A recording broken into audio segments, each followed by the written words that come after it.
اس ملک میں کسی خدیجہ شاہ کے لیے کام نہیں کریں گے، وہ انصاف کے عمل کو آگے بڑھائیں گے، ان کی بڑی اچھی ریپوٹیشن ہے، وہ انتہائی ایماندار دیانتدار جج کی حیثیت سے جانے جاتے ہیں، اور میں اس وقت سے جانتا ہوں جب وہ پشاور ہائی کورٹ کے چیف جسٹس تھے، کوئی زیادہ پروٹوکول کے بھی شوقین نہیں ہے، گو کہ سابق چیف سیکرٹری کے بیٹے ہیں، سابق کرنل کے پوتے ہیں، ایلیٹ کلاس سے ان کا تعلق ہے، لیکن وہ ایز اے جج ان کی بڑی اچھی ریپوٹیشن بھی ہے، لیکن اس پر کہ قیدیوں کی نمائندگی ایلیٹ کلاس کو دی گئی،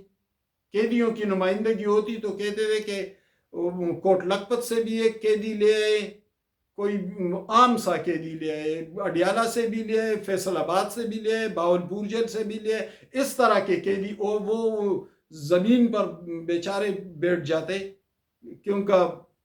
یہ خون خاک نشے نہ ترس کے خاک ہوا۔ لیکن یہ تو بڑی اہم میٹنگ تھی، ایسے لوگ کہا سکتے ہیں۔ تو گزارش یہ ہے کہ 80% سے زائد خط غربت سے نیچے زندگی گزارنے والے لوگ جیلوں میں ہیں، تو ان 80% کو بھی نمائندگی دی جاتی۔ اور دوسری بات یہ کہ خدیجہ شاہ کیوں اہم ہے؟ کیا اس نے کور کمانڈر ہاؤس پر حملہ نہیں کیا تھا؟ کیا انہوں نے بار بار اس حوالے سے میڈیا میں بات نہیں کی تھی؟ تو کہنے کا مطلب یہ ہے کہ ڈائریکشن کیا ہے؟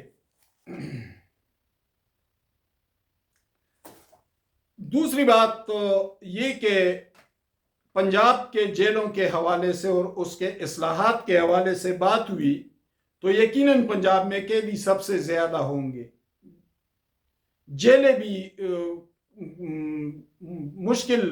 صورتحال ہوگی قیدیوں کے لیے، کیونکہ جیلیں کم ہیں، پرانے جیلیں ہیں زیادہ تر، اور قیدی زیادہ ہے۔ لیکن یہ بھی سوچنا چاہیے کہ پنجاب کی آبادی تقریباً 13 کروڑ ہے، بلوچستان بمشکل 1.5 کروڑ تک پہنچتا ہے، تو ظاہر ہے کہ بلوچستان میں تو اتنے قیدی نہیں ہوں گے۔ بلوچستان کے کل قیدی تو ایک مت جیل میں بھی آ سکتے ہیں، پنجاب کی 13 کروڑ آبادی بھی نظر میں رکھی جاتی۔ اگر اصلاحات کرنے ہی ہے نا تو پھر یہ بھی ذہن میں رکھا جاتا کہ خوفناک اور درندے دہشت گرد جو ہے وہ زیادہ تر خیبر پختونخوا کے جیلوں میں رہے۔ یہ بھی ذہن میں رکھا جاتا کہ بنو اور ڈیرہ اسماعیل خان کے جیل توڑے گئے تھے اور وہاں سے قیدی فرار ہوئے تھے، وہی قیدی دہشت گرد بھی تھے، انہوں نے معصوم لوگوں پر حملے بھی کیے، وہ ریاستی ریٹ کو بھی نہیں مانتے۔ پنجاب میں تو کوئی اتنا بڑا مسئلہ نہیں ہے جتنا خیبر پختونخوا میں ہے۔ تو گزارش یہی ہے کہ یہ میٹنگ، اس میٹنگ پتہ نہیں کہ بہرحال ٹھیک ہے، چیف جسٹس صاحب کی زیر صدارت میٹنگ ہوئی، ہم توقع رکھتے ہیں کہ آئین و قانون کو اولیت اور ترجیح دی جائے گی، اور خدا نخواستہ ایسا نہ ہو تو پھر ہم اپنی صحافت کریں گے جو ہم ہمیشہ کرتے رہے ہیں۔ لیکن ہم پھر بھی یہی توقع ہے کہ اس ملک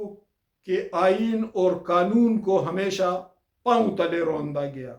وہ ڈکٹیٹروں نے بھی کیا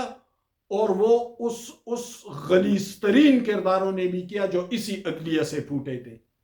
انہوں نے منتخب وزرائے اعظم کو پھانسیاں بھی دی، اسی عدلیہ نے۔ اس عدلیہ کی یہی تاریخ ہے، اسی عدلیہ کی یہی تاریخ ہے کہ 2/3 اکثریت والے وزیر اعظم کو نہ صرف معزول کیا، اسے جیل میں ڈالا، اسے اپنی آخری سانس سے لیتی بیوی کے ساتھ بات تک نہیں کرنے دی، اس کے پورے خاندان کے ساتھ ایسا ہوا، بے نظیر بھٹو کے ساتھ بھی ایسا ہوا، فیروز خان نون اور حسین شہید سہروردی کے ساتھ بھی ایسا ہوا، مولوی تمیز الدین کے ساتھ بھی ایسا ہوا، اور ان سب کی سہولت کار یہ عدلیہ تھی۔ تو ہم تو جسٹس فائز عیسیٰ صاحب کے ساتھ کھڑے رہے تھے کہ وہ غلیظ اور بدترین روایت ختم ہو جائے گی، اور اب بھی ہم توقع رکھ رہے ہیں جسٹس یحییٰ آفریدی صاحب سے کہ وہ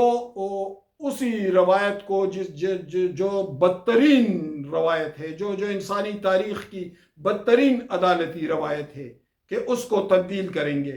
ہم اپنی اس امید پر اب بھی قائم ہیں اور ہم اچھے کی امید رکھتے ہیں۔ خدا نخواستہ صورتحال بہتر نہ ہوئی تو پھر ہم بات کریں گے، اور جو بات کریں گے وہ آپ دیکھ بھی لیں گے اور سن بھی لیں گے۔ بہت شکریہ، میرے ساتھ رہیے۔